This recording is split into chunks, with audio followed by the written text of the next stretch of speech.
बिस्मिल्लाहिर्रहमानिर्रहीम। अस्सलामुअलैकुम। आप देख रहे हैं यूट्यूब चैनल आम सी बातें। आज का दिन एक बार फिर तहरीक लब्बैक और अल्लामा साद हुसैन रिज़वी के लिए बड़ी अहमियत का हामिल है। इस वीडियो में हम इसी के मुतालिक बात करेंगे, मगर सबसे पहले तहरीक लब्बैक के तमाम कारकुनों को बहुत मुबारक हो, जिन्होंने एक बार फिर बहुत ही कामयाब ट्रेंड चलाया है, जिसमें 4.5 लाख से ज़ायद ट्वीट्स किए गए हैं और ये भी पाकिस्तान की तारीख के चंद बड़े ट्रेंड में से एक ट्रेंड है।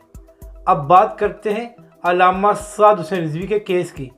तो पिछले 3 दिनों से मसलसल इस केस की समाअत हो रही है और सीनियर सहाफ़ी के मुताबिक तहरीक लब्बैक के वकला ने नाकाबिल यकीन और मजबूत दलाइल दिए हैं, जिनका जवाब देना हुकूमत के वकला के बस की बात नहीं है। मगर फिर भी आज का दिन बड़ी अहमियत का हामिल है, क्योंकि आज हुकूमत ने अपना जवाब देना है और तहरीक लब्बैक के वकला ने भी जज साहब को ये दलाइल देने हैं कि अल्लामा साहब को बग़ैर किसी वजह के नज़रबंद रखा हुआ है और उनको रिहा किया जाए।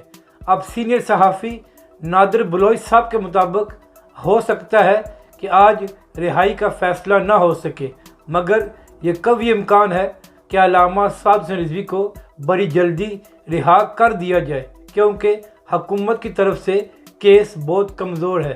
अब देखना यह है कि जज साहब अगली समाअत कितने दिन बाद रखते हैं या आज ही कोई फ़ैसला कर देते हैं। अपनी राय का ज़रूर इजहार करें कि आपको ये वीडियो कैसी लगी और हमारे चैनल को भी सब्सक्राइब करें।